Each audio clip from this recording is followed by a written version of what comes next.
Lord test में जीते जीते कैसे हार गई टीम इंडिया।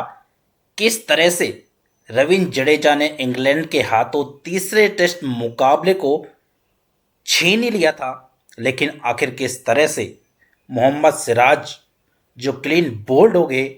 शायद मोहम्मद सिराज जिन्होंने सपने भी नहीं सोचा था कि इस तरह से डिफेंस करते हुए क्लीन बोल्ड हो जाएंगे।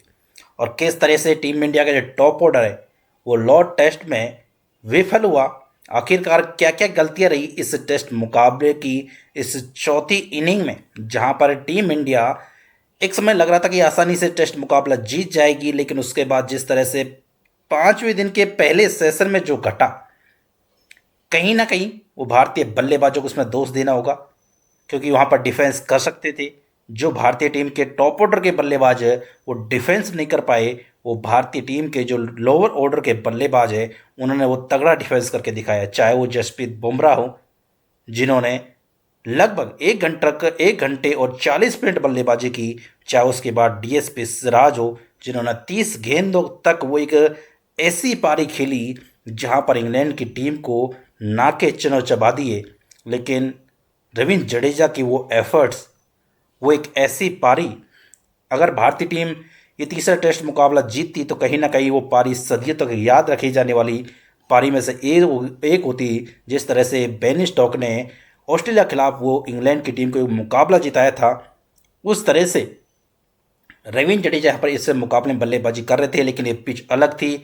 टूटी हुई पिच पर जिस तरह से जडेजा ने लगातार वो चौथा अर्धशतक जमाया और भारतीय टीम को मुकाबले में पूरी तरह के उन्होंने जीवित रखा। लेकिन आखिरकार भारतीय टीम को इस लॉर्ड टेस्ट मुकाबले में 22 रन से एक हार का सामना करना पड़ा। और इस हार के साथ टीम इंडिया अब 5 मैचों की टेस्ट सीरीज में 2-1 से पिछड़ चुकी है। तो और भारतीय टीम के सामने अब यहाँ पर बहुत बड़ा दबाव इस समय होगा कि जो चौथा टेस्ट मुकाबला है उसको जीता जाए और सीरीज को 2-2 की बराबरी पर लाया जाए। ऐसे में इस लॉस्ट टेस्ट में चौथी इनिंग में पांचवें दिन भारतीय टीम ने क्या क्या गलतियां की, जिसके चलते यहां पर भारतीय टीम को हार का सामना करना पड़ा, चलिए जानते हैं इस वीडियो में। दोस्तों, जैसे कि आप सभी को पता है कि लॉर्ड टेस्ट में भारतीय टीम को 22 रन से करारी हार का सामना करना पड़ा है। करारी हार तो नहीं कह सकते कि टीम इंडिया यहाँ पर लड़ी और खूब लड़ी, उसके बावजूद 22 रन से हार का सामना करना पड़ा है टीम इंडिया को। 193 रन के लक्ष्य का पीछा करते हुए भारतीय टीम 170 पर ऑल आउट हो जाती है और इस तरह से 22 रन से हार का सामना करना पड़ा। लेकिन जिस तरह से वो जडेजा की वो पारी, सैल्यूट है जडेजा की उस पारी को, जिस तरह से उन्होंने पारी खेल कर दिखाई है। क्योंकि एक समय जब भारतीय टीम 5वें दिन की शुरुआत होती है, कल के नाबाद बल्लेबाज केएल राहुल और आज उनके साथ बल्लेबाजी करनी है ऋषभ पंत। सबको उम्मीद है कि ऋषभ पंत अच्छी बल्लेबाजी करेंगे और केएल राहुल भी वो एक मेन बल्लेबाज होंगे जो भारतीय टीम के लिए इस मुकाबले में अपनी नई अपार लगाएंगे। लेकिन जैसे ही ऋषभ पंत 9 रन बनाकर बल्लेबाजी कर रहे थे तो जोफर आर्चर की वो एक अंदर आती हुई गेंद, जिसको यहाँ पर जो ऋषभ पंत है वो उसको प्लेड भी नहीं कर पाए, डिफेंस नहीं कर पाए, उनके डिफेंस को तोड़ते हुए ऑफ स्टंप को उड़ा ले गई जोफर आर्चर की गेंद। और इस तरह से भारतीय टीम को 5वें दिन पहला झटका लगा यहाँ पर ऋषभ पंत के रूप में। 71 रन भारतीय टीम का स्कोर था उस समय। उसके बाद केएल राहुल भी 81 रन पर आउट हुए। बेन स्टोक्स बेहतरीन गेंदबाजी का नमूना उन्होंने पेश किया, कप्तानी करते हुए जिस तरह से लड़े बेन स्टोक्स, काबिल तारीफ। उसके बाद वाशिंगटन सुंदर भी जोफर आर्चर ने कोर्टन बोल्ड कर। एक समय भारतीय टीम का स्कोर था 82 पर 7। तो वहाँ से शायद किसी ने सोचा नहीं कि भारतीय टीम 170 बना पाएगी इस टेस्ट मुकाबले में।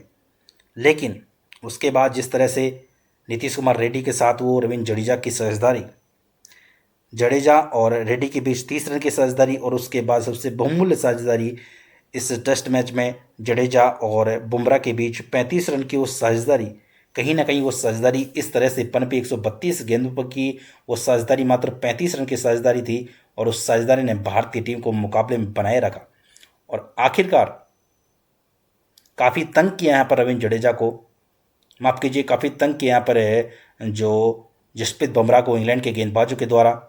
और जब इंग्लैंड के गेंदबाजों को लगा कि रविंद्र जडेजा, माफ़ कीजिए, यहाँ पर जसप्रीत बुमराह वो डिफेंस करने में सक्षम हो रहे हैं, तो उन्होंने शॉर्ट बॉल का एजाज़ किया और आखिरकार वो कारनामा इंग्लैंड की टीम का कामयाब हुआ और शॉर्ट बॉल के ट्रैप में यहाँ पर जसप्रीत बुमराह फंसे और भारतीय टीम को जो नौवा झटका लगता है वो 147 पर लगता है। इसके बाद जिस तरह से मोहम्मद सिराज ने वो बल्लेबाजी की, वो दृढ़ संकल्प दिखाया, पिच पर डटे रहे, लेकिन कहीं ना कहीं जब टीम इंडिया 22 रन से मात्र पीछे थी इस टेस्ट मुकाबले को जीतने के लिए, वहाँ पर एक शोएब बशीर की गेंद को डिफेंस करते हुए वो जिस तरह से गेंद ने यू टर्न लिया, सामने के मोहम्मद सिराज ने गेंद को डिफेंस किया, लेकिन गेंद यू टर्न लेते हुए विकेट पर जाकर लगी। शायद किसी ने सोचा नहीं था कि यहाँ पर इस तरह से वो गेंद है विकेट पर जाकर लगेगी।